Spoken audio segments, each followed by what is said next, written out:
Hey y'all, welcome to a very special episode of CPOV Autographs. It is my 200th episode of this show. We've gone through network changes, format changes, a whole hell of a lot of guests. And for episode 200, I wanted to do something a little bit special. I invited my friends and my OG co-hosts for the Crash Chords podcast to join me for a catch-up and to reminisce. I was so happy to talk to Steve and John. I hadn't done a podcast with them in ages, probably about 5 years. And also, we just haven't really hung out much. So it was really nice to get to connect, catch up, and really explore where we've come from and where we're going. So thank you for joining me on this journey for 200 episodes. I can't wait to do 200 more. Here's my incredible chat with Stephen Nagel and Jon Sanders.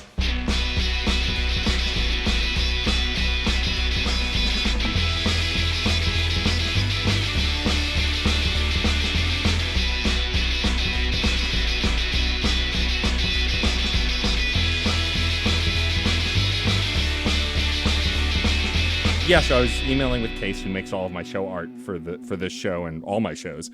And I sent him the request for episode 199, and Case was like, wow, 200 episodes. What are you going to do? And I went, I have no idea. And Case was like, you could have the Crash Chords hosts on. That would probably be fun for you, at least. I was like, oh, yeah, I could do that. It's a full circle kind of thing. I mean, we'll talk about it in the episode, but, like, Autographs started this month 6 years ago. So, like... Jesus. Yeah. 6 years. I guess that, and have you been consistent with like the bi-weekly episodes? I've not stopped. I think I missed there have been weeks where I've lapsed because I was sick or something here and there, but never more than a 4-week lapse. Like I would just wait another 2 weeks to keep it on schedule. So that's why I'm just thinking like 200 episodes should technically be.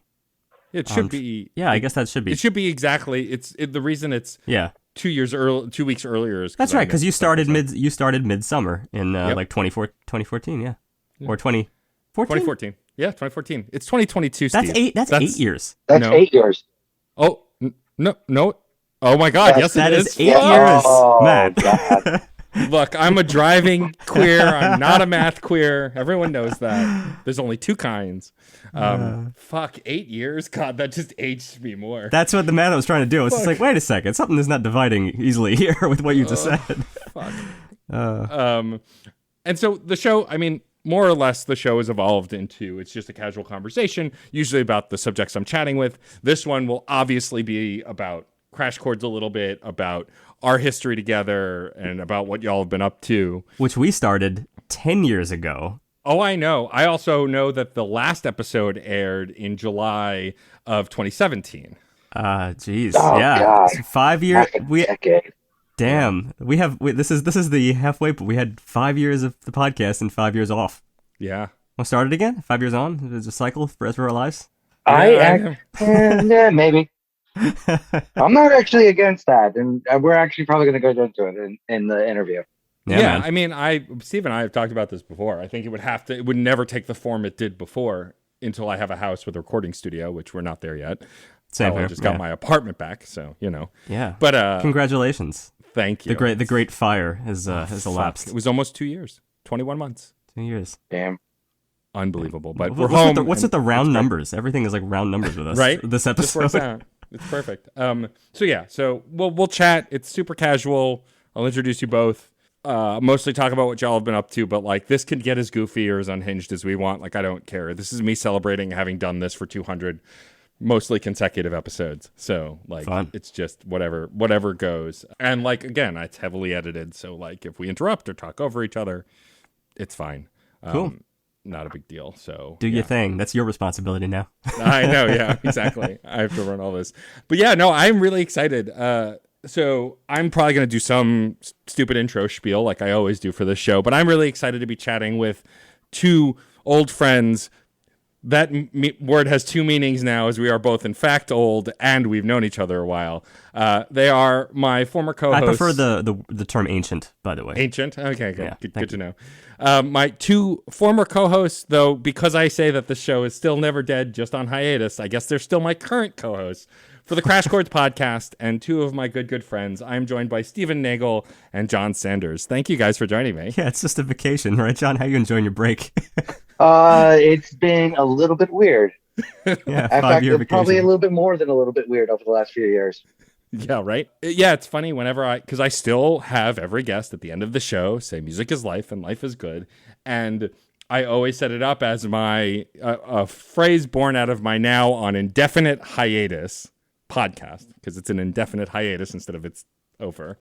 It's weird to think that you've been making like a running gag of it while I've been like, I used to be on a podcast at some point in the past, but you have to like speak. You actually speak about it because you're still carrying the moniker Crash Chords. I mean, until you helped me, a year ago, I was carrying the namesake too until I switched networks. That's right, CPOV, but it's there in a way.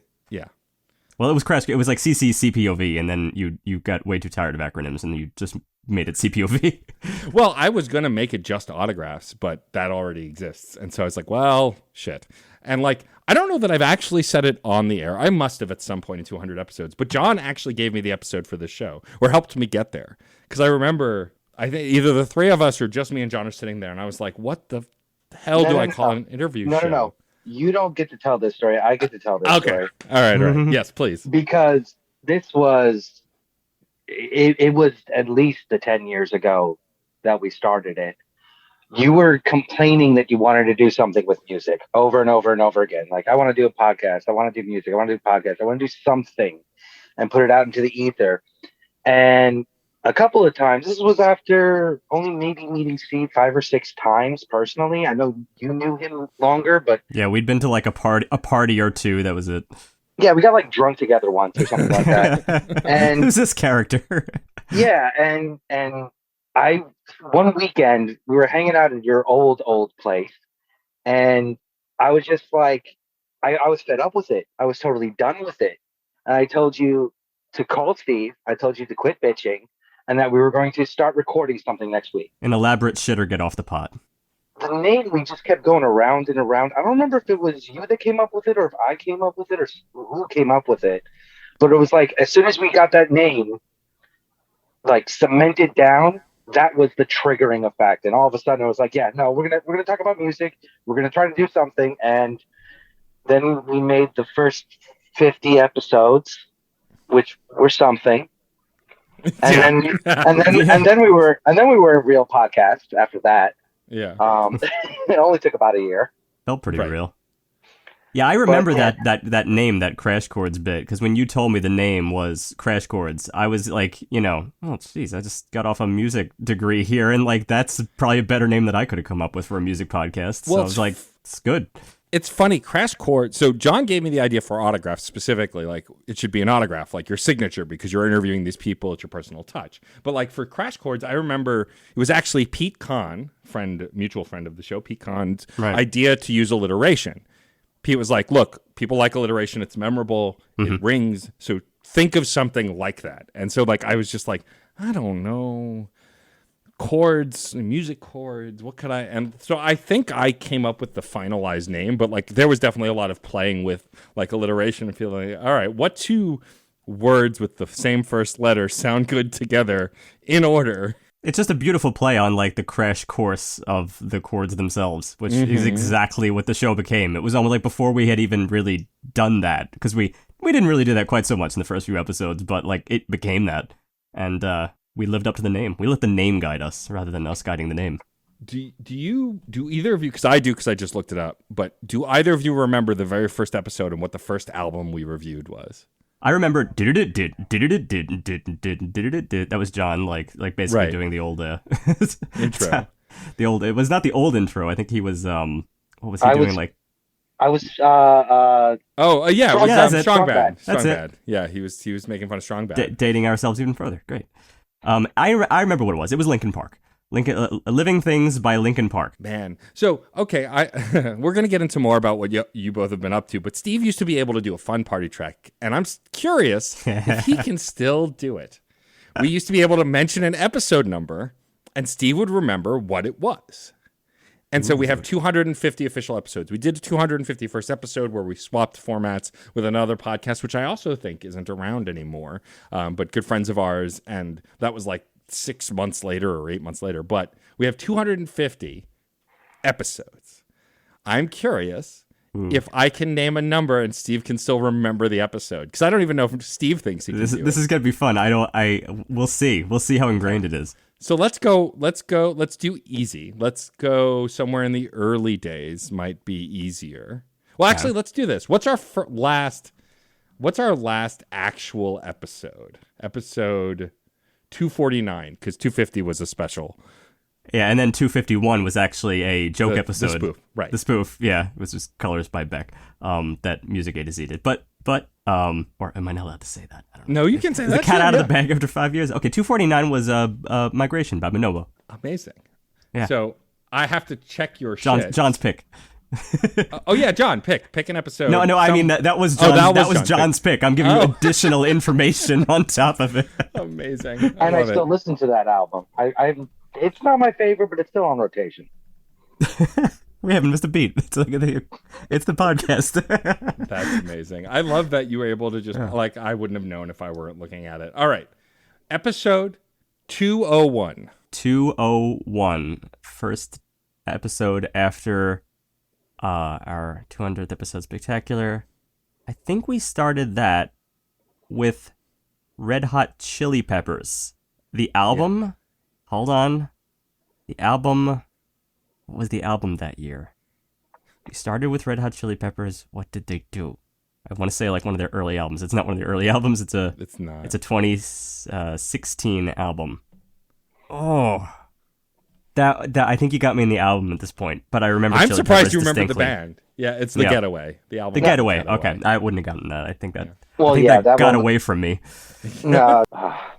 That was not a very good album. No. I have a better question. Okay. What's the only album I missed? Oh, that's right. Wait, I got it. Due to... Hold on a second. Wait.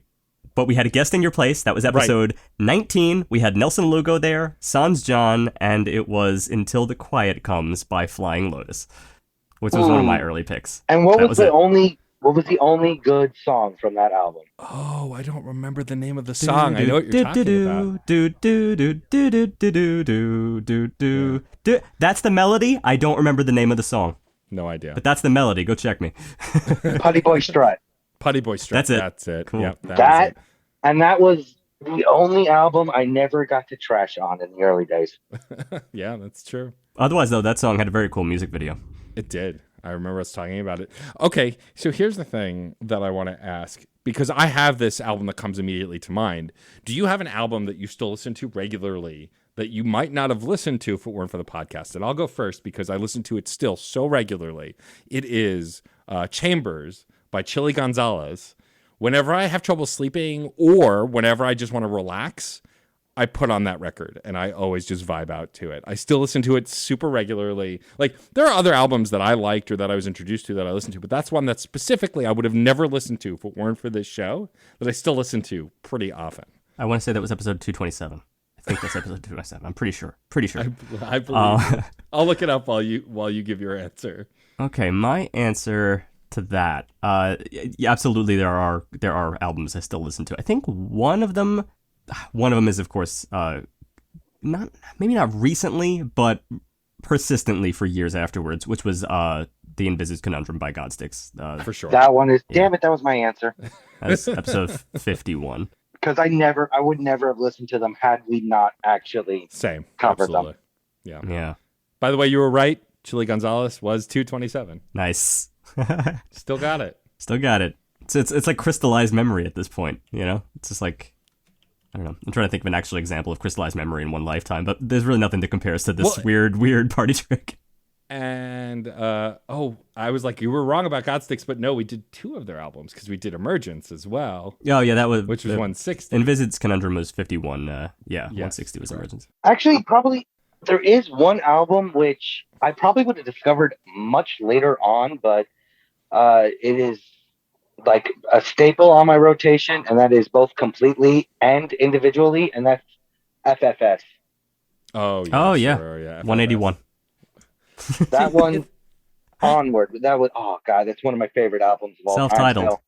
Which also felt good because that was a guest pick. Somebody just randomly emailed us. Our old Mark, I believe was his name. And he was a regular or infrequent, but always very effusive listener who told us what we did. He loved what we did, and he wanted us to review that album, and we're like, cool. And it was like one we raved over, which for a guest pick I thought was really crazy. Yeah, it's funny. I always used to think this was some freakish party trick that you could do, but I will admit that since starting Side Quests, which is for the listeners who may not know, it's a spin-off series of fun and games where I bring on a different host hosts each episode and talks about a game they love and why they love it for a short amount of time, 5 to 20 minutes. And while I can't always remember what number, I can recite whenever I have guests on other shows to promote Side Quests, I will recite what they brought on because I remember the subject matter because I edited them. Yeah, it always depends on what it is. I mean, with me, just to sort of like man behind the curtain it here, because I was always like this weird party trick on the old show. But for me, it's probably a mix of OCD combined with the fact that I just really like lists. I'm the same way about like countries of the world, presidents, the years they were president, kings and queens of England, prime ministers. Name a list, and I don't know. I absorb it, and I like, it connects me to like the facts associated with those things. If you can just recite the things themselves, like if it's just like a list of categories, then your brain connects to the details about those categories. So you remember more information net overall when you memorize just the list itself. Yeah, I think part of that is keeping the list for Side Quests is why I can always remember it. But it's just always very funny to me. So like, how does he do it? And I'm like, oh, I can do it. Cool. I didn't think it was a thing I could do. Yeah, because honestly, by episode 19, I remember I was like, okay, this is going to get a little out of hand. I better make a spreadsheet. And I did that. It's funny. I think about things now that I have for my podcast that we never had that would have, I think, ultimately made this show. It was already an incredible show that I love doing, but more incredible. Like the idea of Discord existing now and communities that there were chat rooms and other things back then, but Discord is really like a very good podcasting tool for communities. We have one for CPOV, but like, imagine having like our loyal listeners, the handful that would always interact, be able to chat with us in real time in what was essentially the same thing as the Slack we had. But like a Discord would have been so cool for this because we could have linked to a bunch of stuff and we could have like posted referential stuff. Like it's amazing to me that we didn't have any of that. And we still had people like Star F and Mark and others writing into us, recommending albums, suggesting albums. Like there's a lot of things that are sort of like, kind of just slapping my head, like thinking like, God damn it, why didn't we do that? Like even this conversation right now. So like we're on Zoom, spoiler alert, and I'm making eye contact with you, even though this is an audio podcast, and it's basically just like us being back at the table in person. We did so much commuting, me and John in particular went through so much hell commuting, had many stories from commuting. And it just was so much additional hassle and like, drain on our energy stores. And we could have probably just resigned to do it over Zoom and recorded it exactly this way, not missed a beat, and probably even had more energy to expand the show and do even more things that we wanted to do. Well, I think that's one thing we never really talked about when we were still doing the podcast on a weekly, or we never really went heavily into in depth of it, but it would be me picking up Steve from Staten Island, traveling over to Brooklyn. So that's a half hour right there. Paying the Verrazano Bridge toll. Look it up. Yeah. Finding parking, getting in, listening to the album for upwards of an hour, settling in, getting into the groove, then recording for 3+ hours. Normal nights, we were getting out of there like between 11:30 and like 2:00 in the morning sometimes. Yeah. It was a lot of roughness. It was a lot on top of listening beforehand. So we were throwing 8, 10, 12 hours of work into like a 2-hour podcast. Yeah. Which is why I really appreciate podcasters, YouTubers, and things like that make, pre-created content these days. Because I know for every hour on screen, there's 4 off screen you don't see about. Yep. And it's just it was just so much work. I did a lot of scripting back in those days as well. I should say, over the course of the show, I began scripting increasingly more, which had I always started to say it's pros and cons. There was cons because of course it was taking a lot more time to do, a lot more prep work. And also the con of maybe losing a little bit of the off-the-cuff stuff that we had in those, not early, but early middle days when we were at least warmed up, but before we got anal retentive, or I should say before I got anal retentive. Fair. But then the pros were, of course, that I was able to be a lot more detailed about what I was talking about, and we could all be a lot more knowledgeable, and at least the majority of our facts could be correct, you know, and we tried to even make corrections after the fact. We really put a lot of effort. Not in the early, if we got something wrong in the early days, sue us. It was a 2012 podcast, but you know, in the later days, we really tried. We tried very hard. And if you know something got away with us, we felt bad about it, and we tried, you know, to make it right. So you know, there's lots and lots of hours on and off screen. Yeah, I mean, also, it was like you were coming to mine and Sarah's apartment, and Sarah would have to take refuge in the bedroom because there was nowhere to really else be that she could make noise while we were recording. And well, that wasn't even the only thing. We were also recording in your parents' place at one point. We were recording in a separate audio, your separate apartment at another point. We changed locations. We were very rigorous about needing a place. Yeah, we needed a place to do it. And we did not, if the air conditioner was in the back, it did the sweating days of summer. I remember literally getting to the end of like a 3-hour thing, and we haven't turned on the air conditioner, and we're in a hot, sweaty New York apartment, and I'm just like, I felt so dehydrated, also because I'm drinking coffee the entire time. Of course, yes. So that would make coffee for both of you. It's the only way I could stay awake, you know, for that. It's wild, like, and it was a lot, and like, we made it work for a long time, and then it eventually just became untenable. But like, I often think about now how we might do it different, how we would make it work, how we would definitely not do it weekly. Never in a million years this time round. Like, it's just the fact that we did it consistently weekly. So we recorded on Monday and released on Thursday, right? Yeah, generally right? speaking. Generally. Some I think at some point we shifted to a full week behind, but we jumped around. Yeah. But we were consistent, very consistent with exactly 50 episodes per year. We took exactly 2 weeks off, even if some years some got a little bit clumped together, and other years we took more off. But then we would just bank a whole week's worth of episodes, and yeah, we were very regular with all of it. But also, remember when we like trolled our audience on the very last episode with all of our plans for the future? Yeah, and things went to hell. Yeah, everything kind of got cluster effed at the exact same time. Yeah, man. Bunch of personal things and bunch of professional things. It went from the point of my business completely changed within just a matter of months. Steve, I got a whole new job, basically a whole new career essentially. Yeah. And same thing happened to Matt on top of all the personal stuff. Yeah, and it just became to the point of, oh, we could take a 2-week break, and then we could take a month-long break, and then we could take a 6-month break, and then it's like, I haven't even seen you guys in 6 months, and it's like, I guess it's kind of done, isn't it? Yeah. Well, it is, and yet it isn't, because as Matt said earlier, every once in a while, you know, on a 2 p.m. on a Tuesday, I'll just be sitting in my room thinking like, man, I'd really like to talk about this album with Matt and John. Yeah. And, don't get me started. And I think about ways that, as I just said, ways that we could have made it work, and also different formats and ways that maybe would also be maybe more appropriate for a modern audience, because I mean the podcast scene and the way podcasts are conducted has changed in 5 years, and from a lot of new content creators that I've followed, not even just in the music realm, I've gotten different ideas myself into how that could have been conducted. You know, we were always thinking about, should there be an additional show? Well, we don't have time for an additional show because we put so much time into the show that we have. But like, you know, now I think we'd probably be fresher for that stuff. It really would just be a question of our own respective time commitments. Yeah. I mean, for me, it's like, I need another hot podcast to host. How many podcasts you got? My head. How many you got? Currently, I'm hosting 4 different shows. I host this one still consistently, more or less. Yeah.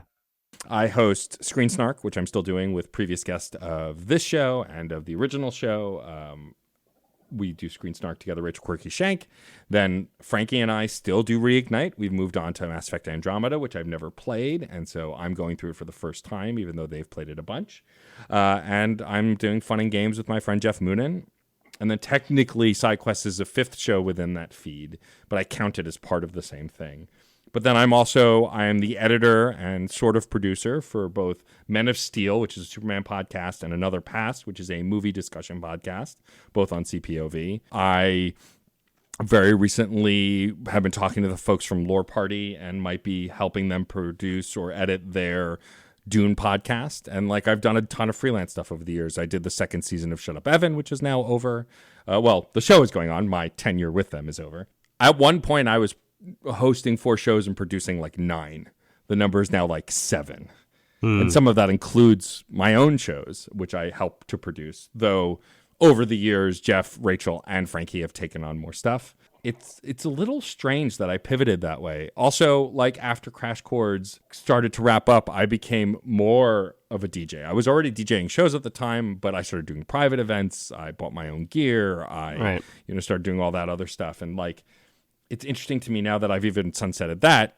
Part of that is the pandemic. I saw the writing on the wall in the January before that February of lockdown. I went, I think I'm done with burlesque for a while. And then it went under. But like now the thing I do is podcasts, and I'm known for doing podcasts. And that's interesting considering where this all started and that it wasn't even my idea to start a podcast. It was John's idea after I bitched about it so much. You're very welcome. Thank you. I don't know. Should you be thanking me?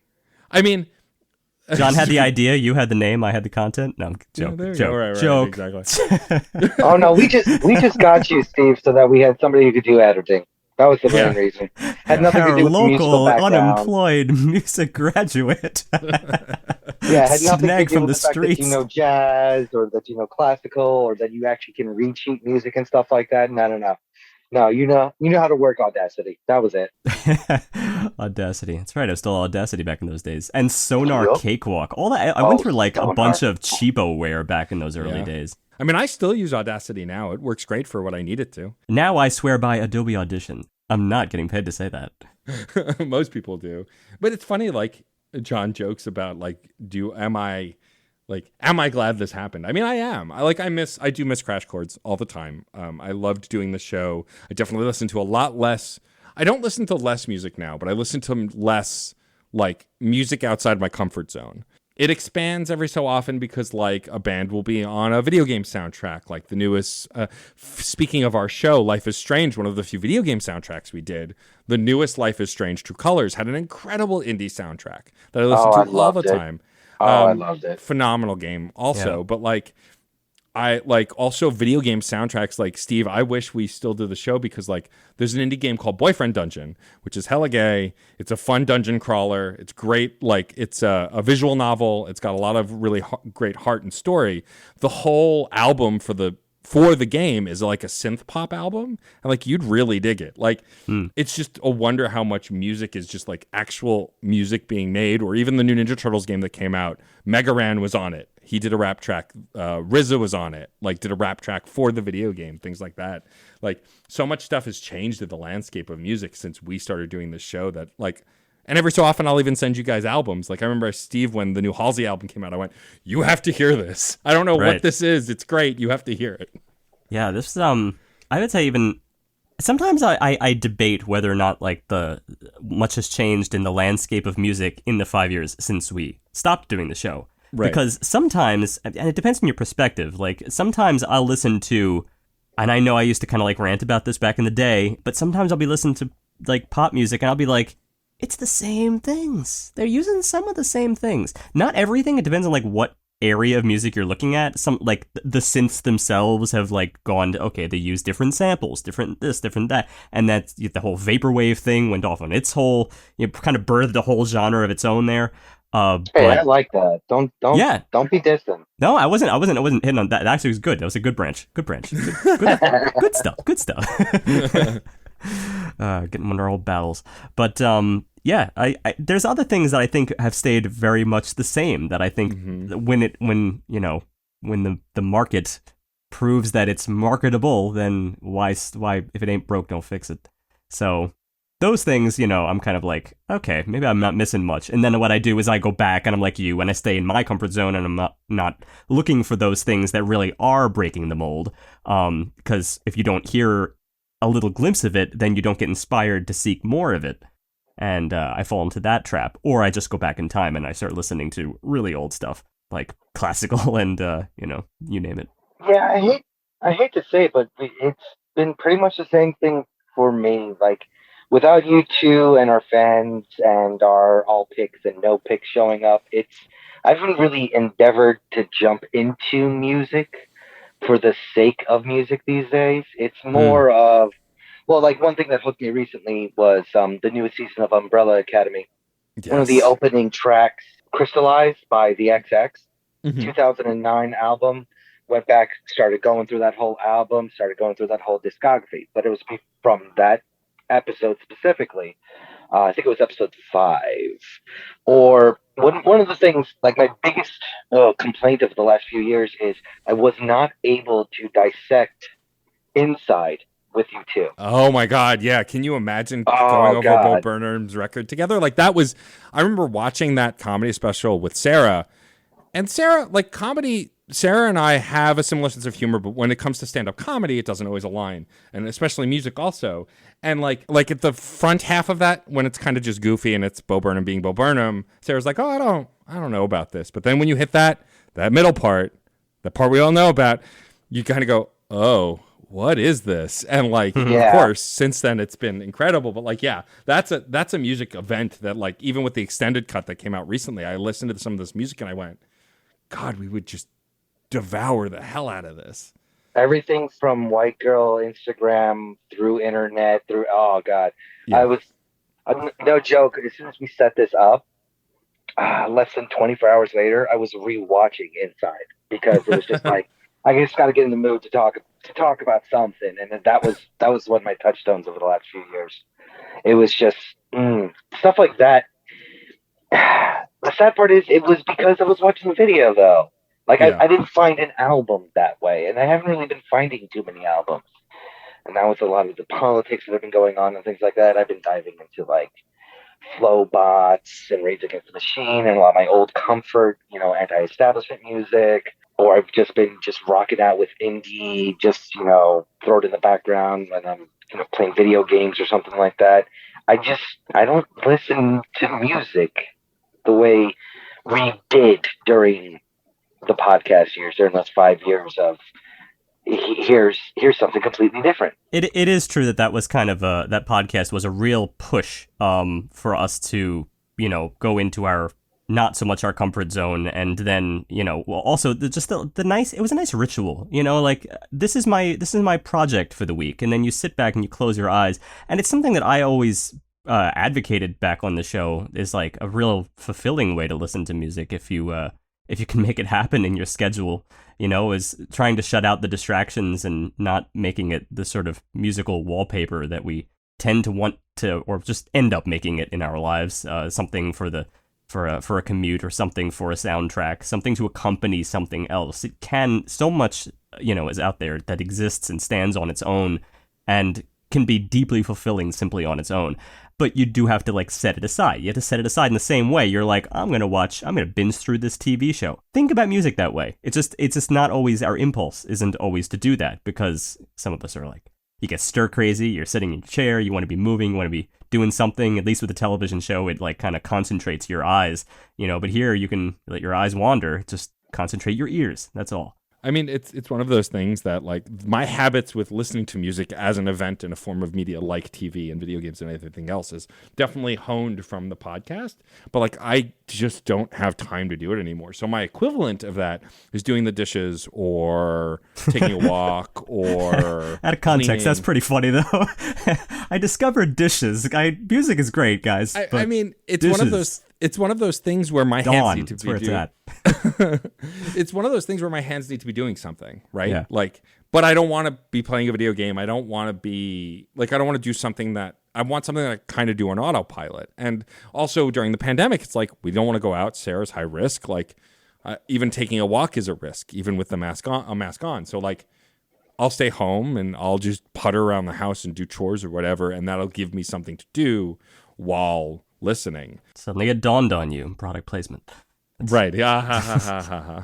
I'm glad that your jokes haven't gotten any better in 10 years. I'm sure they've gotten much more daddier. Yeah, I'm sure. I mean, they were pretty daddy before that. Not that kind of daddy. Not because I have a kid, but just because I'm I'm Steve. You're an old man. That's really it. That's really the only explanation required. One thing about before, because, I did make the comment about how there's, in some areas, there hasn't seemed to be a lot of development, and what I do is when I notice that, then I just go back into my comfort zone, or I go back in time. And there was one weird case, which has received no shortage of press the last few weeks. Stranger Things, right? Yeah.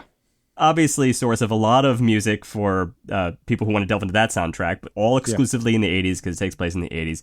And it has been responsible for actually propelling some things from the past back into the spotlight, such as Kate Bush, which was, I thought, really strange, because here I was always talking about, back in the podcast, I always used to discuss these, these sad, dead ends, these tragic, music, types of music that started and then didn't really seem to be furthered upon. If only people would just go back in time and check this stuff out, man, it could be really inspiring.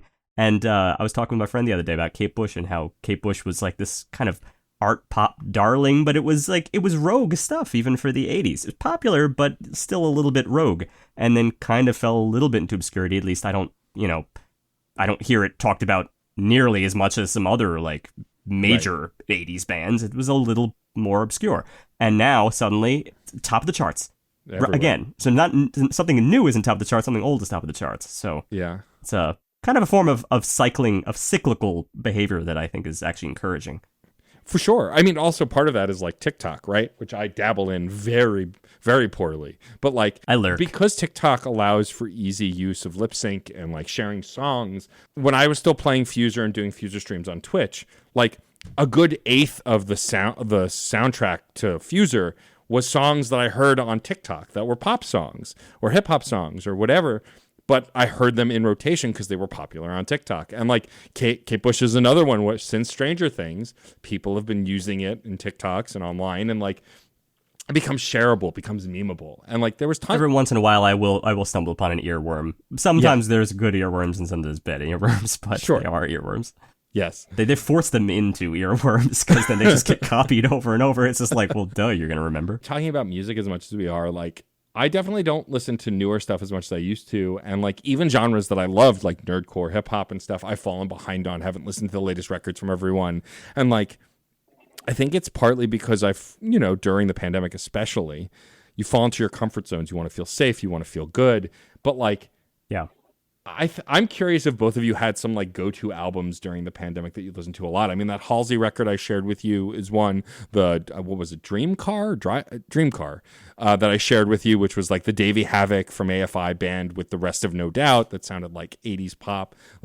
Have there been any albums that really stood out to you during that time? I know, John, you said you weren't really listening to a lot. It sounds like Inside was kind of that thing for you for a little while. It wasn't the only thing, because I wasn't listening necessarily to the album of Inside. I was watching the whole thing, because so much of that music's impact is associated with the visuals both during and around the songs.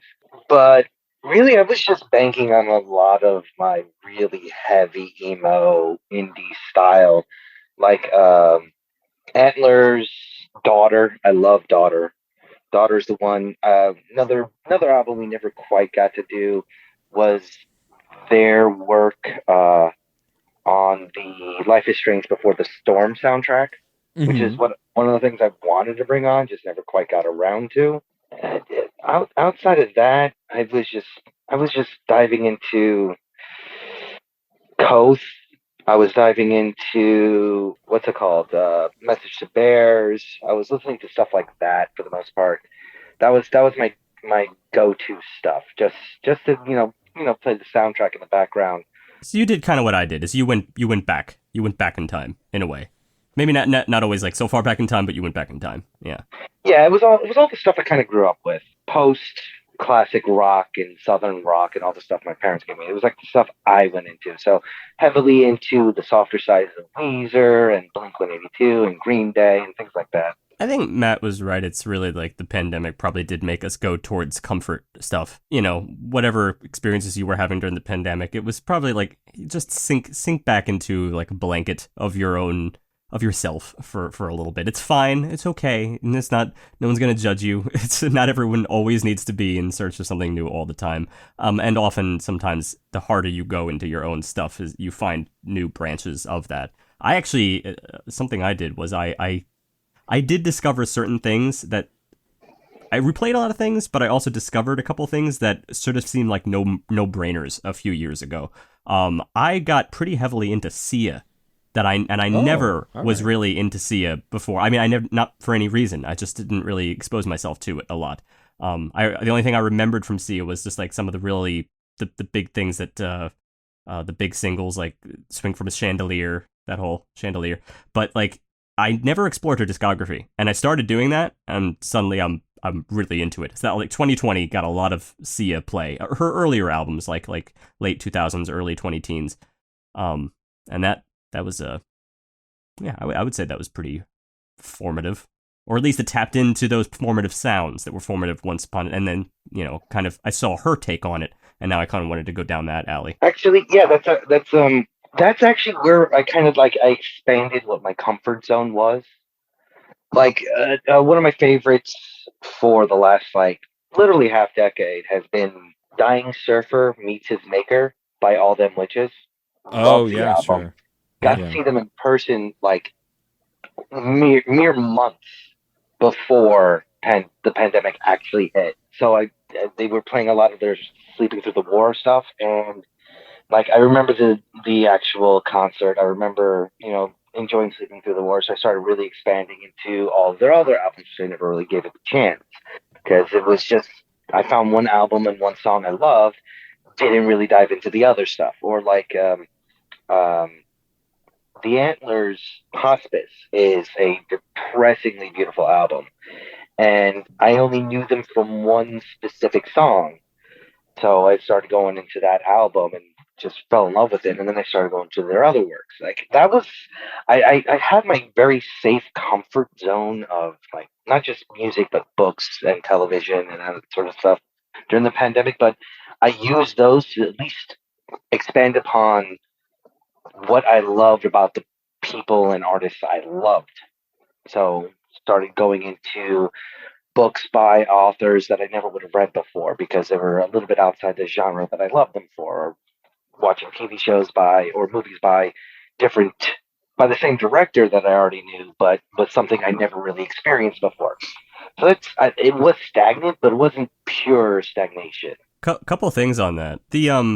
Well, for one thing, you said earlier about concerts, you know, and how you had just seen them in concert, like, not long before the pandemic. And was it before? Did you say before the pandemic or before we stopped the podcast? Pandemic. It was a few months before pandemic. Yeah. Yeah.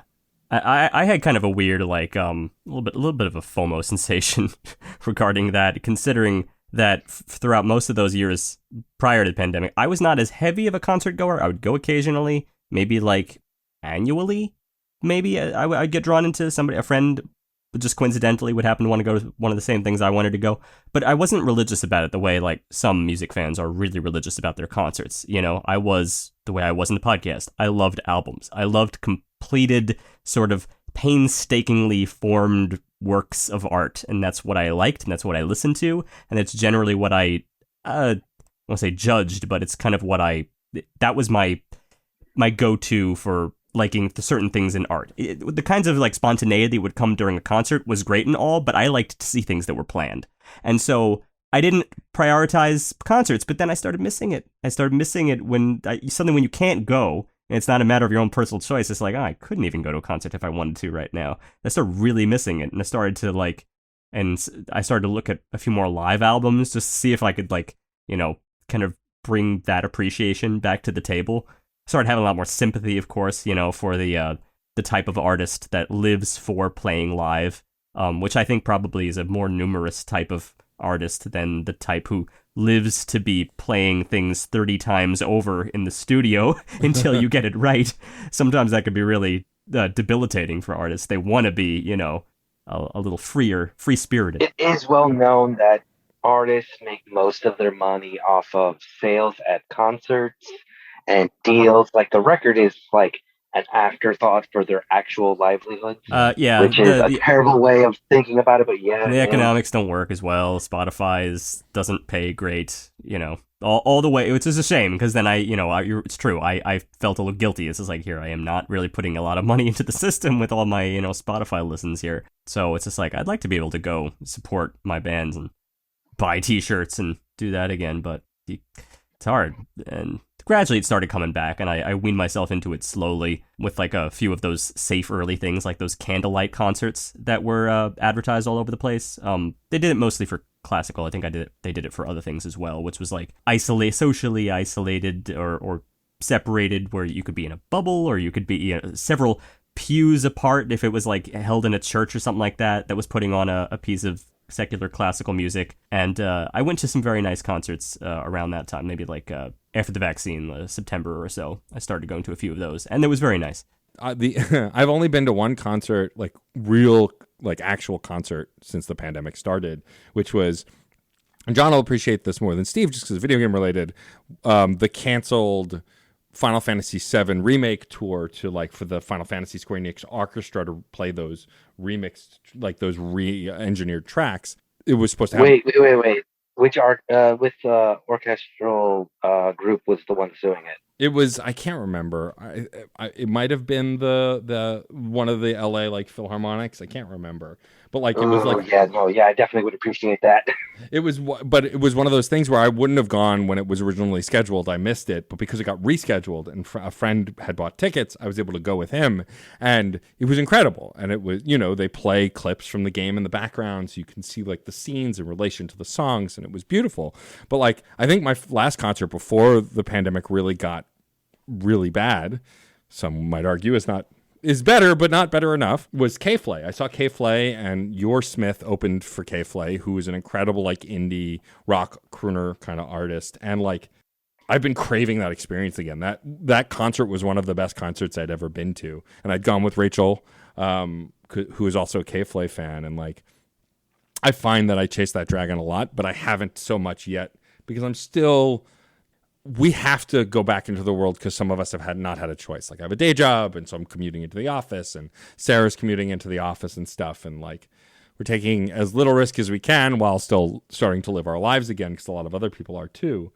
And I understand that not everybody has that luxury, but like, I would love to go to a concert again. And I've been going to the movies as safely as possible and things like that, which has been nice. Like I can't even remember the first movie I saw in theaters again. It might have been Spider-Man No Way Home, but like just that moment of being in the theater and everyone laughing at the same joke together was like, oh my God, I can't believe how much I missed that.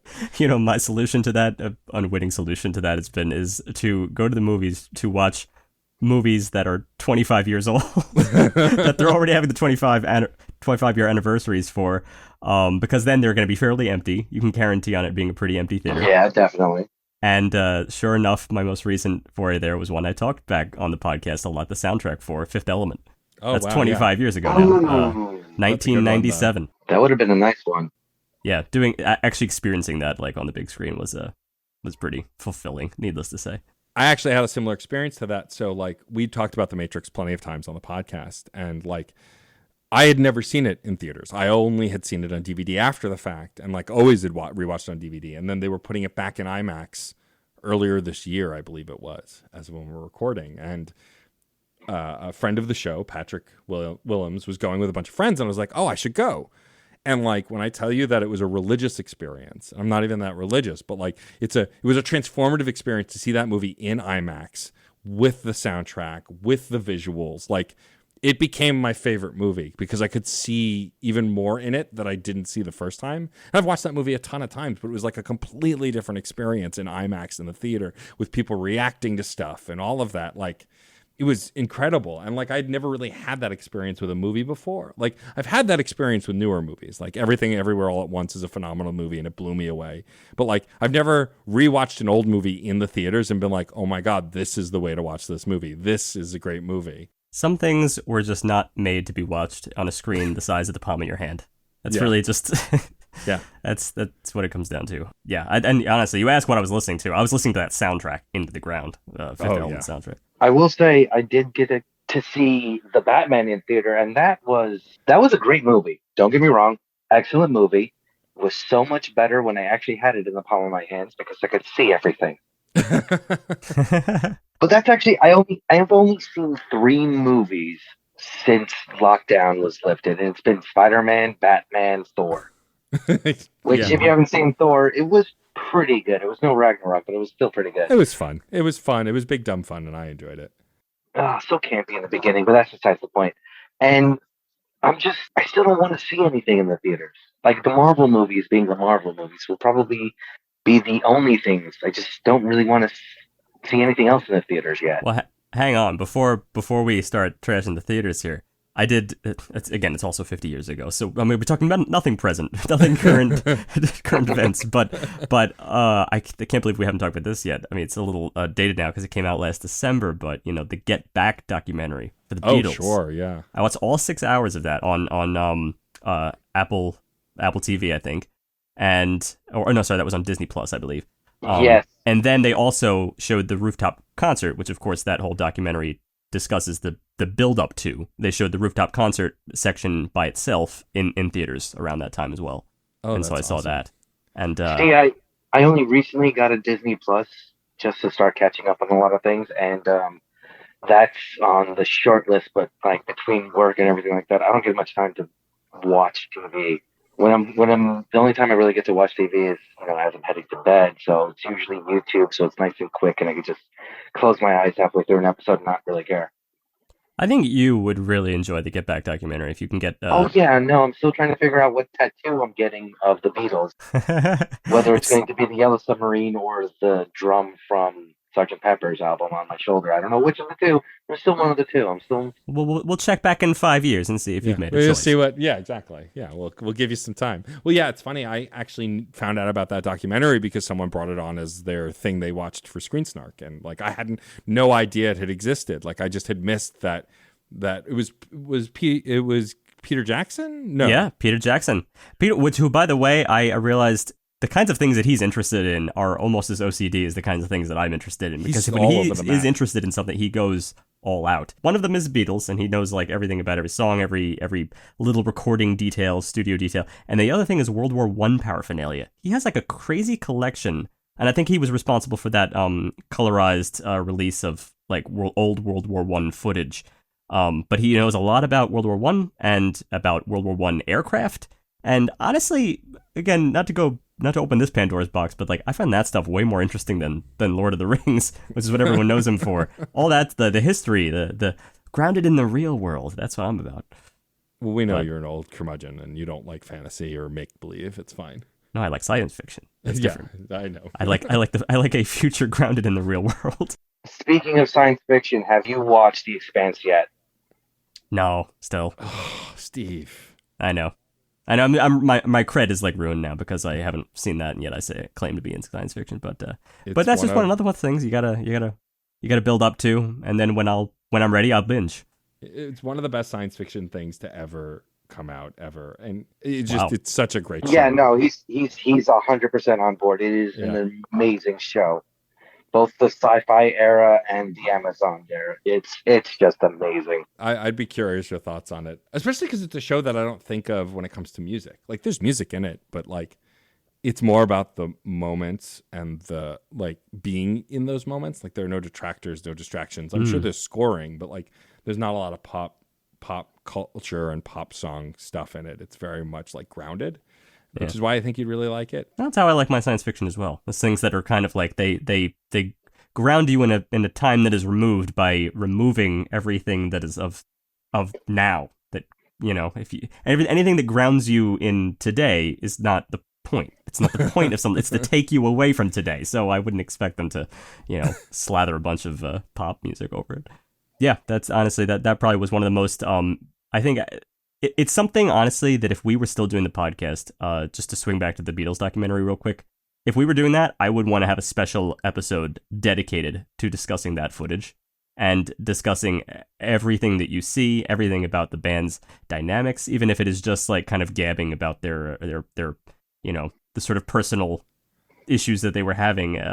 It wasn't nearly as depressing, I think, as people thought it was going to be when that was coming out. Because what was the deal here? This was everything leading up to the rooftop concert, and it was in the very latter days of the Beatles. It was not very long before they broke up as a band. And that was the premise for this documentary, and it was also the premise for the earlier documentary using some of this footage back in the 1970s, which was not considered to be very good because it was said to have cast the Beatles in a bad light. You know, that it was like, oh, there was a lot of drama there. And it's like not how anyone wanted to remember them. They wanted to remember them for the work that they did. But this, for 6 hours, you know, I expected, oh, there's probably going to be a lot of drama. But really, it's just a couple of scenes. It's like a couple of scenes of like a little snarky comment here and there, which to me as a musician is like a perfectly reasonable thing. It's like, oh, yeah, George Harrison wants his own, you know, autonomy as a songwriter, of course, you know, and Paul is completely justified for trying to keep the band together and be the adult in the room. And, you know, even John, people gave him so much like crap in years later for being, he was probably belligerent. He was, you know, focused on his own separate things. He was nothing but, you know, well, at least in the course of those 6 hours that you see, he was nothing but, first of all, he's hilarious. He could have had a second career as a stand-up comedian in addition to being, you know, an amazing songwriter.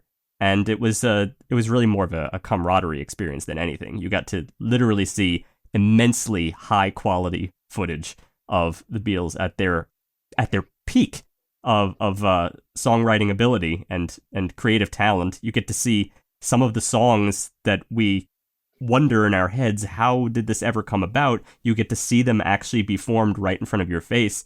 The tune Get Back, the namesake, literally is formed, the whole thing. Like, Paul is just like, you know, and then boom, it's formed in front of you in HD. It's like, people used to say, like, oh my God, to be a fly on the wall during that experience. You are a fly on the wall in this documentary. It's insane. It's the content from the past that you never thought you would get, but you got. That's my musical nerd out moment these last few months. It's hard not to think about what we would have done, what we would do. I mean, I think that some of our most interesting episodes is where we broke outside our comfort zone or when we tried something different, like John's idea to do Life is Strange, and like for John and me to play it, but Steve, who doesn't really play a game, like play a lot of games at least, watched a Let's Play, like with no talking over it, just watched the course of the game. And I feel like we still just got just as much out of that. And like the idea of like doing an episode on Inside where we talk about the visuals that Bo Burnham uses as well as how the music just translates on its own, or something like this with the Get Back documentary, and how like discussing visionaries like this and how do you even begin to critique something like that, right? Because it's the Beatles, it's a documentary, but yet, you know, it would provoke interesting conversation. Yeah. I mean, we could create a whole new podcast right this moment for just doing podcasting renditions of Beatles movies between Yesterday, which was actually really good, or Across the Universe, or the original videos. We could do like 15 episodes off the top of my head and still not be repeating ourselves for quite some time afterwards. Yeah, for sure. I mean, the Beatles, it's funny, Beatles are one of those bands that you either absolutely love them or are completely disinterested. There's not a ton of middle ground, I feel like. That's true, because it's just, they're talked up so much that, you know, people are either drawn in because they're talked up so much, or they're repelled by it, being like, ugh, this thing. You know, I confess to have fallen in that camp regarding other things, so, like, I see how it could happen regarding the Beatles. It's just, to me, it's just one of those weird cases of music that I think is written, is so far ahead of its time that I never remember listening to it and thinking that it wasn't ahead of its time. I never remember thinking about it thinking like, ugh, this is old. Like, it's just, the sound quality is just so amazing, you know, and the songwriting is pretty equivalent and also kind of responsible for a lot of the songwriting quirks that you see in a lot of present day artists. It's almost impossible to separate it in my head. It's worth analyzing, which is what we do if there were a Crash Chords podcast. It's true. Yeah. Totally unanalytical though. Real quick, the best part of the documentary is when Ringo says, "I farted," and then George Martin, the producer, is like, "I haven't got it yet," because he was like all proper and posh and like very different from their Liverpoolian personalities, and he was just like, "I just thought I'd let you know. Thank you." It's the greatest exchange. Amazing. Best takeaway, 6 hours. Yeah, exactly. You know, not the music. That doesn't not sell the you. spectacle. Yeah, right? If that doesn't sell you, nothing will. Yeah. Yeah, it's weird. It's weird to think of. It feels like a lifetime ago and like yesterday at the same time. This thing that we did weekly for so long, for so many episodes, and has now, as Steve pointed out, I think before we started recording, we are as far from when it ended as we like were when we ended that it started. It's just. That's an interesting. I have a question for you, both of you. What do you feel that a sense of more time having elapsed the last 5 years, or more time having elapsed while we were on it? Last 5 years. The last 5 years, yeah. Like that's not even a Interesting. contest. Yeah, even discounting the fact of COVID, which is something that added 2 decades in the span of 2 years. Just the pure level of the amount of work I'm doing these days with my shop, the other content that's hitting me, like the new books coming out, new movies coming out, new music coming out, new this, video games, that, the other stuff. There is just being so much stuff thrown at me that I look back and go, huh, I just saw that, or I just played that a week ago, and it feels like a month, or that only came out last December, it feels like years ago. Well, it's good. The secret to extending your life psychologically is by keeping busy. It's not necessarily the best busyness. Like, Not the best busyness? it's, yeah, not necessarily the best busy things to be. Mostly because now, like, segue into this, I'm at 6 days a week at my new location instead of my old 4 or 5 or 6. Now it's a full-fledged 6+ days a week. So I'm working 60 or so hours a week. It's a lot of work, a lot of hours being open, but being in a new location that we moved to 3 years ago, right before the pandemic, and having a store that is now twice the size of what I used to have, or even more than twice the size of that I used to have, which you still haven't been to, Steve. You're gonna have to come up here one of these days.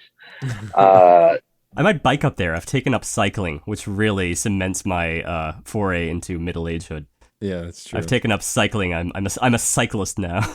It's a 40-50 mile ride for you. Just fair warning. I did 45 on the 4th of July. Each way? Well, no, Yeah, that would be 90, no. John. No, you might need to stay a night or two over to recover from it.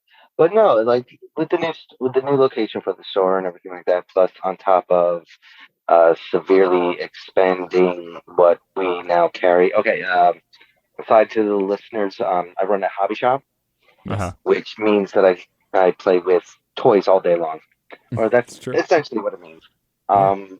But we used to be. He just plays with old he doesn't school. just play with toys. He plays with trains. Which, Yeah. as an OCD list maker, you can bet I'm all about my trains. So, John, the entire time I've known him, he's had like the coolest job, and he's so low key about it. Well, okay, yeah, no, it's a pretty awesome job to be. I have a toy store, but trains used to be 50, 60, 70% of the actual store stock and what we did in business. Now it's more like 25%, though the actual amount of trains in my store has gone up. Now we're heavily into model scene, we're heavily into the diecast scene, we're into classic collectibles from like wind up tin toys and jazz like that. I now carry Legos new in stock, so I'm getting into the mainstream. I got tons of anime these days. I carry Pokemon cards. We're like the friendly local gaming store ad nauseum. Like every single one you might have gone to as a kid growing up. Your comic book store, your model store, your wargaming store, your board game store. We're kind of transforming into all of that, which is awesome. I love it. It's everything I love to play with. I am so tired. 10 days. Yeah, Ugh. I can't even imagine. It's got to be a burden, because like that's interesting that you've taken on all those additional roles as a store, because like so many of those other stores have gone by the wayside, which thereby puts a lot more emphasis on your store. Meaning like you can make really, really good business being the only player in town, because a lot of those stores, fell away during the pandemic, or they fell away, like if they were in New York, they would have fallen away simply because rents are too high, or because of the internet, and now you could be the only game. Yeah, the reasoning is because we so heavily expanded into other lines that we've been able to stick around. Like trains start falling, I start carrying 10,000 Matchbox cards and Hot Wheels cars hanging up on walls that are like 8 feet tall. Or that starts going down, I'm now carrying Gundam model kits because that draws in another count. And that starts going down, well, now I'm doing Pokemon. Like being able to diversify the way we have has been a godsend. Doesn't hurt that we've been like everybody's getting rid of everything. People are selling collections that I've never even seen before. We've probably spent $150,000 in the last 6 to 8 months, last year, on personal collections that honestly are probably worth the better part of $1 million at Are this you point. trying to say that when the economy goes to shit, you reap the benefits? Well, actually, one of the things about COVID is that everybody was stuck inside, so everybody was doing hobbies and things to keep active. That was exactly what I sell. So it was, as terrible as the event is, it actually benefited my business, which is a terrible thing to have to say. Yeah, you should have heard my ordeal about actually purchasing a bicycle. I had an old bicycle that I was riding around, and I was like, okay, this is probably not safe anymore, and I needed to buy a new one. And of course, the supply chain was a problem. So my attempt to take up that hobby was really hindered by the fact that I couldn't buy a bicycle because Shimano, which makes parts for almost every single bicycle manufacturer, was caught in a supply chain slowdown that was lasting months. So it wasn't actually until earlier this year that I was finally able to make good on that hobby. But I will not lie. We still have issues with that. There are certain colors of paint I haven't seen in 6 months, and I stock 10 different brands of paint, and I haven't seen like olive green or flat black in weeks or months, and these are the standard colors. it's probably just your eyesight going from age, but Right, exactly. Forget you. we're old. That's the But- theme of today's podcast. Well, then it plays into the theme. Buying collections and stuff like that has been the primary way that we've actually supplemented the fact that we can't get new product, that there's so little of it still around. What I meant before, though, is that people are selling their own collections, though. So some people definitely are giving up their collections, because they need to make a quick buck. That's what I meant by the economy thing. Are you benefiting from that?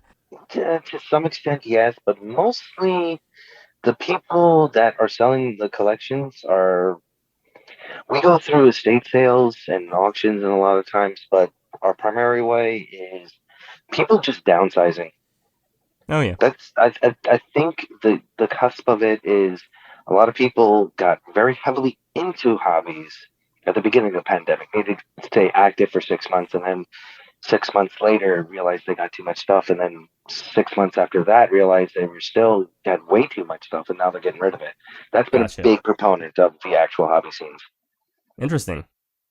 And that's interesting because then it just perpetuates with you. It's just like the people getting into it benefits you. The people falling out of it and selling their stuff benefits you. Yeah, Business is good, man. I'm still never going to be able to do this. I'm still not in it for the money.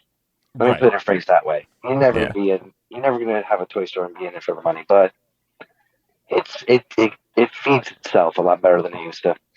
John, talking about this and like Steve, your initial question of like, do we feel like the 5 years from when we started to ending Crash Chords, too many podcasts, when we ended Crash Chords to then the 5 years after Crash Chords, like what feels longer? I agree with John, and it's for similar reasons, but in a different way. I mean, for one, let's get these two out of the way. Yes, the pandemic aged us all. It was a decade-long 2 years. It's still not over. People are still getting sick. But like, for me also, and I've talked about this on the show, I was also displaced for 2 years. August of 2020, we had a fire and, we were displaced. We were living in a hotel for a month, which is not a thing I ever recommend to anybody. It sounds fun, but during a pandemic, it was awful. And then we were at another apartment that we rented until we could move back. And like that aged me. And then on top of that, I lost one of my primary sources of like arts income, which was DJing burlesque shows, hosting burlesque shows, because those all stopped. And I had planned to step back around that time anyway to focus on podcasting. But on the other hand, like John finding success in this new location, like I dove 110% into podcasts. Like I launched a new sub-series. I really focused on the shows. All my shows finally joined the network that I've been on for a while. Like the pandemic allowed me to reframe and refocus on this thing that I've always liked and I've always done. But like when we were doing Crash Chords, it was like, it's a thing I do. I don't know. I just, I'm a podcaster. I know it's weird, whatever. It's a thing I do. And then now it's like the thing I'm known for, more or less. And that aged me also because it takes a lot of time. Like John talking about how he's working 6 days a week. I like how John phrased it. I work 6 days a week or more. There's not much more after 6. There's one other day. It's like, there's no more. Are you in the red, John? Because tell us the secret of how time works. Did you find an 8th day to work? Like, is that what happened?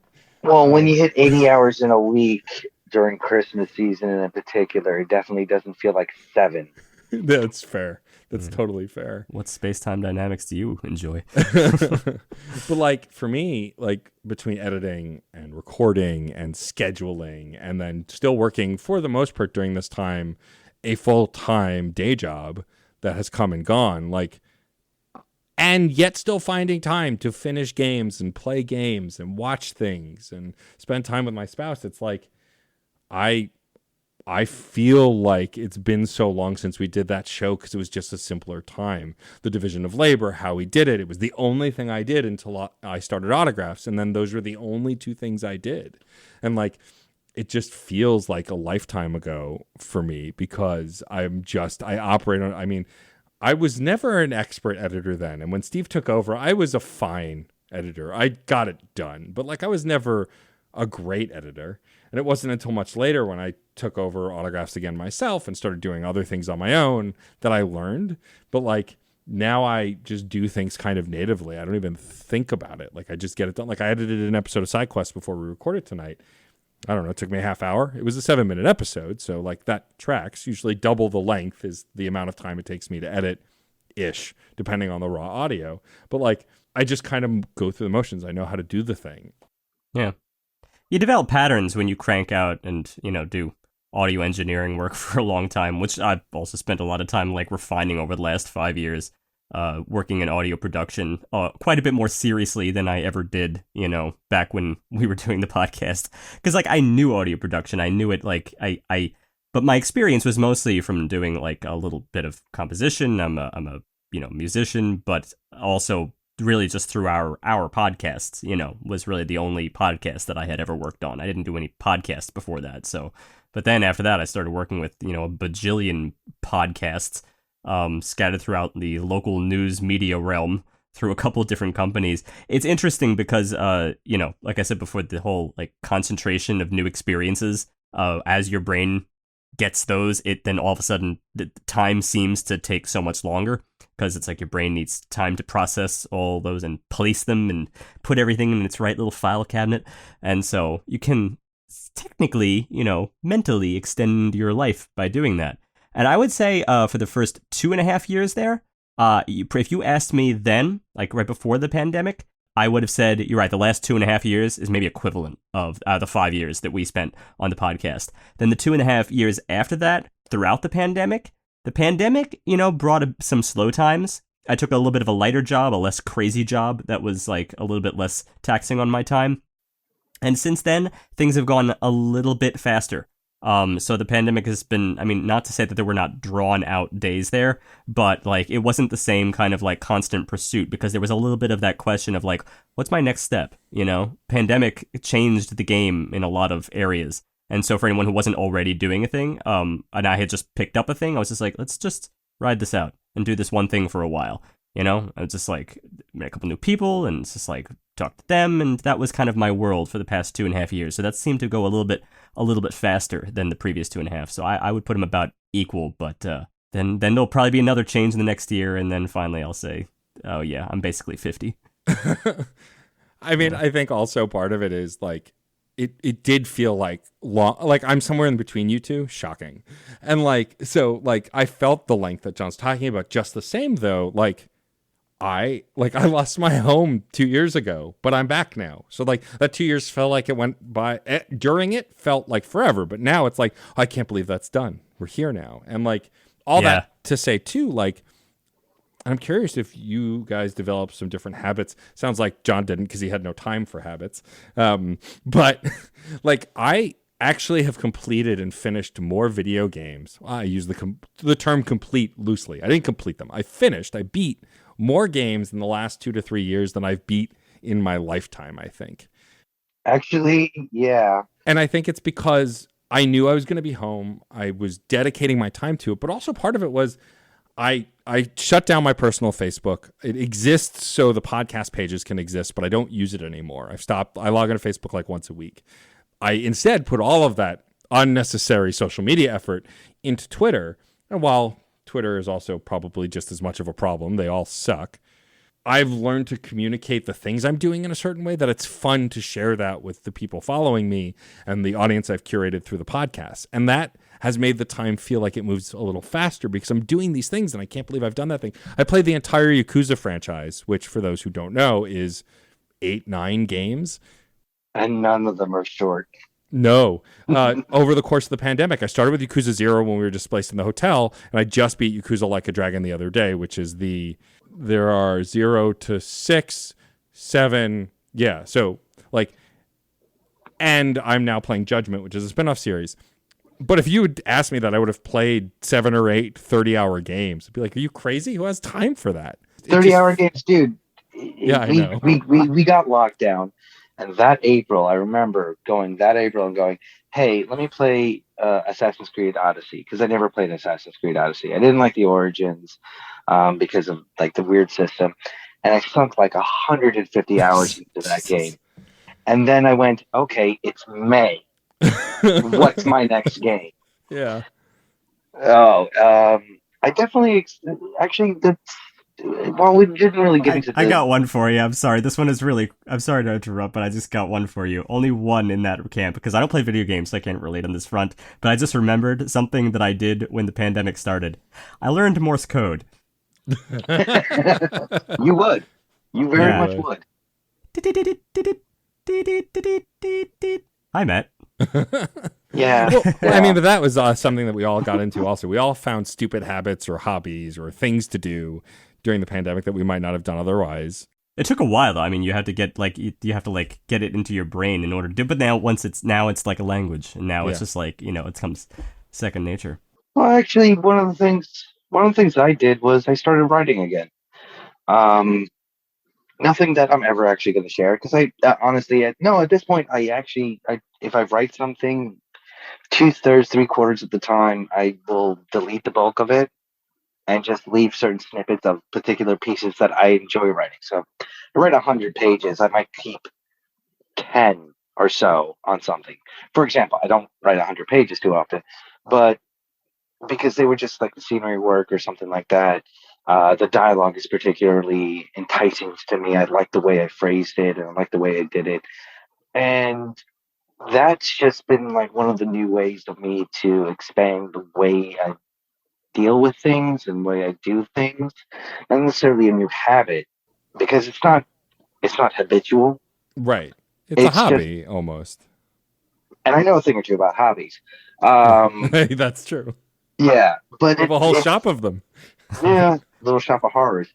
But it's been just trying to find not even artistic outlets, but just outlets, ways to focus energy. Because even with a semblance of normalcy showing up again, like I said, I'm open 6 days a week again, and I'm getting customers every day, and so on and so forth. So it is as quote normal as it possibly can be, but just finding ways to do things differently, because now so many things have to be done differently, and not because of the way you have to treat the rules in the pandemic. Just those 2 years almost solid of lockdown changed dramatically the way I function as an adult. On this front, John, I relate with you hard. Yeah, it's just I can't. I mean, I come home, I sit down, I watch an episode or two of whatever I'm watching. I spend an hour or so playing video games. Nowadays, I'll instead just jump into a party with people I know who are playing video games. Maybe I'll join them, maybe I won't. But they'll just be on in the background. We'll be chatting it up, and I'll be typing something out on my phone. Or I'll be going through Reddit in the really weird areas of Reddit. Sometimes you need to get that stress out. You need to just like get the stress of the whole situation of life and everything that you need to. It needs to come out in some way. And sometimes your comfort ways are not always the best ways to do it because your brain is too accustomed to that sort of thing. If you're too accustomed to it, then you're not really getting anything out. You're just going through the motions. So yeah, still play the video games, but then do something on the side, do something that feels really cathartic. And I'm with you on that with the writing. I actually earlier in this year, maybe back in the spring, I started dabbling in a little bit of stand-up comedy. Now I have not done it. I have not actually performed, but I started writing. I started writing, and I've been writing a lot of content that I don't think there was always this. I always had this thing where actually my previous thing was that I always wanted to like write sketches, and sketches were always coming to mind. Me and my friend would like goof off, and we'd just started thinking of like stupid characters, and then all of a sudden all these sketches start coalescing. But they're only coalescing within the frame of the sketch, and then where do you put it? It's like, well, what are you going to do with a random sketch? You need a sketch show. You need to start. It didn't seem accessible, but like. So finally, I just started like, you know what? I just need something that can stand on its own. And I started writing some ideas down that coalesced in and of themselves that for the first time, I found like simple one-liner jokes that did not ever relate with one another could be expanded into full bits and then could be connected thematically to bits that followed. And then I could rearrange and move some stuff to the top and see what works as a better opener. And I don't think ever before in my life has the same, tool that I used to use for like music composition or just like short story writing when I was younger, ever been put so well to use so well in the comedic realm. Because now it suddenly feels structured and it feels planned. So all I can tell you is at some point, maybe within the next few months, I will probably be trying it out. There's a lot more that goes into it because the more as you write, and I know I'm also listening too. So going all the way back to like when you're telling me like what are your hobbies? It's like music is there still, but I've also been watching a lot more comedy because I'm trying also to like pick up on the rhythms of things now. Oh, never stopped watching comedy, but now I'm watching it more for, kind of unearthing the analytical side instead of just simply enjoying comedy. Now I'm actually watching it the way we used to like, crash chords it up an album. And that has sort of been a whole new thing for me, which is I would really like to make happen. It's again, no promises, because that's a deeply competitive realm, but honestly, even if I just get like 5 minutes, right now the issue will be like boiling it down, because I've written so much it could probably amount to an hour. Yeah, no one's going to put you on stage for an hour. Yeah. So then it's going to be a matter of like, all right, what is the strong 5 minutes? Yeah. Where's the strong 5 minutes in here? Where's the tight five? And figuring that out, and then working on the actual verbal delivery, which some stuff can sound great when it's written, but then the second you put it to words, it's just that blah, blah, blah, blah, and you trip over yourself, and it's junk. So that will be the next process, but it's a really rewarding process to just kind of be like, whole new hobby, pick it, try to bark up that tree. So to swing it back to you, John, yeah, you should probably try to do something with some of your writing. Well, actually, one of the things that came up not too long ago, a friend of ours, a mutual friend of online buddies, we're gaming one night, and he goes, if you could wake up tomorrow morning with 10,000 hours, like, of a hobby or a job or a skill under your belt, what would it be? I immediately said writing, just to be an author. And it was... I don't know. There's got to be that next kick in the pants to get to that point, which a lot of writers, and this goes back to The Heist. What episode did we review The Heist by Macklemore? 47. There you go. 10,000 hours. You get good at painting because you paint a lot. Or great at painting because you paint a lot. The actual lines, if we're going to go, into the minutia of that. Anyway, it's one of those things, like you said, you have to figure out how to get your hours worth of content down to that 5-minute blurb that can get you on stage. and be able to give to the audience. I got to take my thousands of pages of thought in my brain and what I've committed to actual text and channel it down to that story that I want to tell. Right. Yeah. But you're missing your 5 minutes. I don't know what story I want to tell. Not yet. I don't know what that's going to be yet. It's true. That's the tricky thing. I think that's probably what once you find that, though, that'll be your hurdle. The good thing about writing, though, is just like if you want to be an author and it's release it, you don't have that extra step. It's just like I've written a lot of comedy here, but now I have to like go into this whole next phase of like the performing aspect of it, which is a whole nother intimidating creature. Whereas for you, at least, the writing can usually stand on its own. Once you get the writing, then then it's the technical side, the publishing, the outreach. But you can at least start getting it out there. Yeah. What's funny, the two of you accidentally, because I have no bones about whether you actually listen to the show or not, but like you answered a question I've been asking for the last couple of years, which is like I ask guests, like, what's a good thing that came out of this horrible time, right? The pandemic's been hard for everyone on a ton of different levels.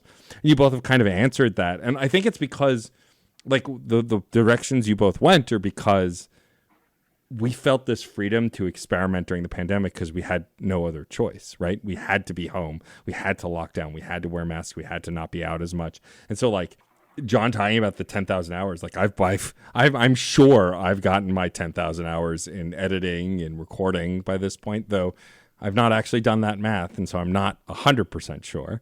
Well, I'll add something to that, because Matt, what you're saying here is like it's not just that. Oh yeah, we have time now to indulge in some hobbies that we've always wanted to try, or that we just discovered we wanted to try. It's not just that, because in my case, it was also maybe a little bit of like a.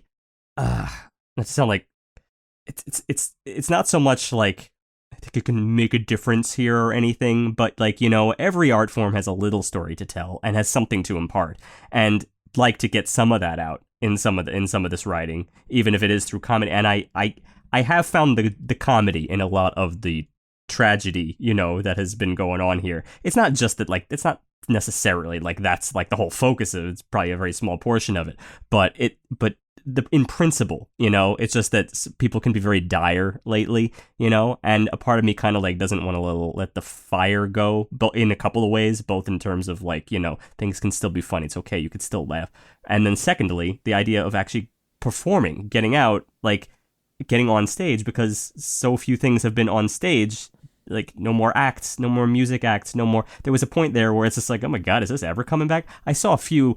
Oh, God bless him. I saw a few like stand-up performances online, like that were live online, and I credit them for trying, but it's hard. It's hard for it to work. There's no laughs in the room. There's no, right, they don't have, it's literally, it's a component, it's a fundamental component of the art form, is like they kind of need to feed off of the laughs. That 1 second delay, man, that really throws off your timing, when you're on Zoom. And I could see it like messing with them, like artists that were otherwise like totally capable. And a part of me just kind of wanted to say like, all right, I was feeling a little bit miserable about the whole music thing at the time. It's like, I write for myself. It's great. But like, I got so many other steps there before I'm like, doing anything like touring musician. And then I saw that the economics of being a touring musician are just so awful right now. There's this part of me that is a little bit of like a survival aspect, but also kind of like it's almost like the way forward to just immediately get something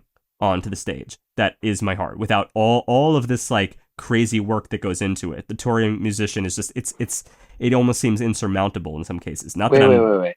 You're complaining about making money as a musician when the written word has been dead for half a century? That's not about money. Yeah, well, my dream is to literally be a starving artist. Yeah, well, essentially yes. I mean, but it's not so much about the money. It's just like I always plan to like have some job to fall back on. But in addition to that, but it's just like if you're gonna commit your time toward a hobby, the worst thing in the world is to be barking up a tree that all of a sudden gets uprooted from beneath you, which is what the pandemic did to a lot of people. So like not saying that couldn't happen with comedy too, but it was like a sense of stubbornness, a sense of like, no, I'm not going to let this get to me. I'm going to think about the future. I'm going to think about the future. Is it an optimistic future where this, even if I find that I couldn't even do stand-up comedy, like I will find a way to parlay this into the world. call it a little form of artistic diversification. You know. Well, yeah, I mean, I think a little stubbornness goes a long way. I mean, I think the only reason I have a career as career, whatever that means, as a podcaster is because I made it happen. I obstinately kept doing it. Like, you know, I mean, my listeners know, I'm sure, but I don't make bank from this. I don't live off. Like, I'm lucky if I break even from podcasting, and that's okay. Like, regardless of whatever I make, I pour it back into what I'm working on. Like, that's always been the case. But like, it's one of those things where I think one of the more positive experiences to come out of the podcast is my determination to just do shit. And like, I've always been a fairly optimistic person, but like my ability to just buckle down and go, wow, I really don't want to do whatever this is, but I'm going to get it done, whether it's editing something at like midnight before the day it's supposed to air or whatever else it is. It's like, there were times where it was easy, but it was never a thing that like the way my brain works, where I was just like, this is something that I can do in my sleep. Like, I can sometimes, but a lot of it was just stubborn determination of like, I need an outlet. I want to do this thing. And like, that's where any growth and diversity in podcasting has come from, and why I started pursuing doing when I felt safe going to conventions. Like I had a press pass for PAX Unplugged, for PAX East. I'm going to PAX West in September, which I've mentioned, which I've never been to PAX West, and I have a media badge for that. Like, momentum that I lost because of the pandemic is starting to come back again, and that's exciting. And I know the only reason I have any of that momentum is because I stubbornly went, I'm going to just pour everything into this and hope that something comes out of it. And I have. Like, that optimism and determination, you know, again, is part of one of the main reasons why we did do 5 years, me, you, and John. Yeah. It's this is a quote I don't think I ever really shared with you guys. It's from Little Rascals, like OG Little Rascals. And if I remember the scene correctly, they're getting in their soapbox racer, and I believe it's Spanky looks over and goes, I don't know where we're going, but we're on our way. And that was kind of like the way we did with the podcast. Like, we didn't know what we were doing. We were just going forward for a while. And that's the way you got to be with everything. Yeah. If you're not on your way, then you're not going anywhere. Right. That's the antithesis of that. So it's a good way to be. Yeah. It's been fun to go down memory lane. I'm glad that you both came on the show. I really appreciate it. Like, I couldn't think of a better way to celebrate 200 episodes of this show, a show that would never have existed if it weren't for Crash Chords, because like, we did it as part of Crash Chords for a little while, and then I was like, what if we just released it as a separate thing? And then what if I just did this? And like, it's funny too, because most of the people I used to emblematically want to admire have mostly turned out to be shitheels, and I don't associate with anymore or even follow their stuff. But like, those inspirations led me to that. But like, this show absolutely wouldn't have happened without the two of you, because I had my feet wet doing the other thing to do this thing. Well, you're welcome. Once again, I think it's appropriate. I'm not sure if I should be welcoming you. I'll expect my kickbacks welcome. in the mail any day now. Sure, the day I make $1, you'll get $2. Ooh, $2. $2. Oh yeah, the good old days when Steve was the editing, Matt was the space, and I was paying the $10 a month to make sure we were getting hosted. Definitely costs more than that now, that's for sure. Yeah. Oh, thank God I don't have to be the money anymore. Surprise, you're the face. The only Zoom face I can't see right now. As we're recording that we can't see. Before we wrap up, and before I have y'all do my sign off, which I don't have to explain because y'all know it better than anybody, I would love for you guys to just tell folks, if you wish to be found online, where they can find you or anything you're doing. John, please promote the shop. Tell folks where to go. I know we have New York listeners, but like, I guess Steve first and then John, just tell folks where they can find you online. And Steve, if they want to check out anything you're working on in the future, where they might be able to find it. Sure. My name is Stephen Nagel. I'll have a portfolio ready soon. But remember that name if we're going to be doing stand-up comedy or music properly anytime soon. But until then, you can find me as the voice of a few national magazines and local podcasts. I am the voice of Foreign Affairs. So if you check out the Foreign Affairs podcast, you can hear lots of very prolonged, detailed, but fascinating stuff. Just really, it's fascinating. It's very me. I do very much enjoy reading foreign affairs, and I like being one of the voices for it, along with a few local podcasts like the Colorado Sun podcast, Daily Sun Up, and a few others there. But you know what? Stick with that and follow me around, and just remember the name Steve Nagel one day, because it will come up in other Google contexts, it every morning. I assure you. Make a day of it. Make a ritual. Your morning Joe. No, Steve. Sorry, your morning Steve. Yeah, exactly. Yeah. Well, I'm Jon Sanders, and I don't believe I even have any social media active at this moment. But if you're into hobbies and in the New York State area, or at least near the city, I'm Westchester Trains and Hobbies at the Galleria Mall, 100 Main Street, in White Plains, New York.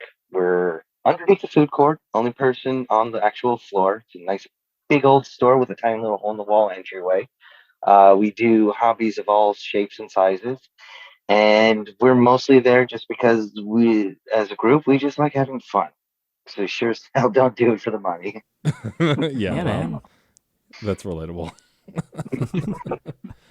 Well, I'm so glad that you guys could join me. This was great.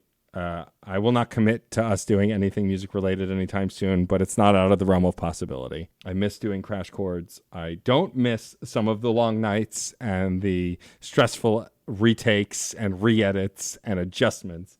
But I definitely... also I don't miss, which I realize is exactly the same now as it was back then, sweating it out on a hot summer day with no air conditioner. Yeah, I don't know why I exactly. thought that would be different, but I'm resisting turning it off here in my own room, just as we used to do as a group. And I can't take another minute of that.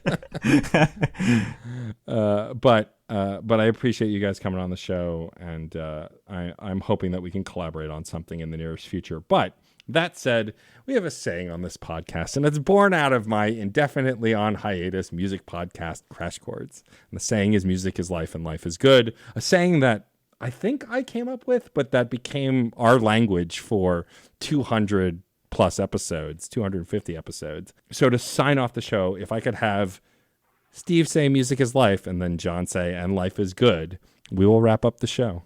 Music is life. And life is good.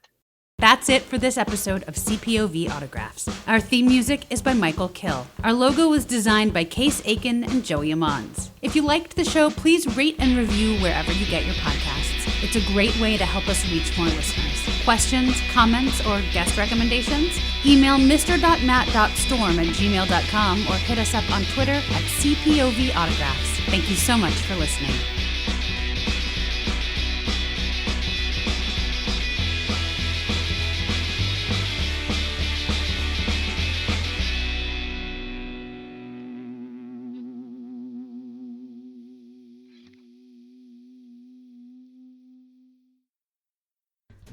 Hey there, Screen Beans. Have you heard about Screen Snark? Rachel, this is an ad break. They aren't screen beans until they listen to the show. Fine. Potential Screen Beans. You like movies and TV shows, right?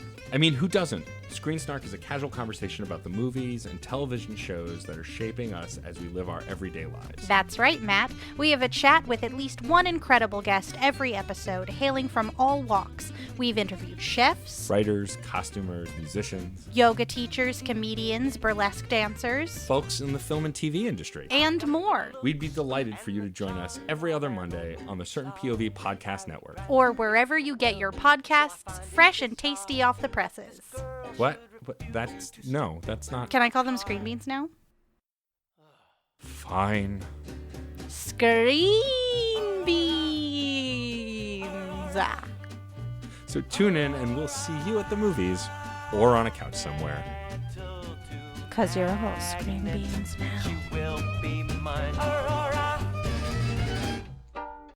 CPOV. CertainPOV.com.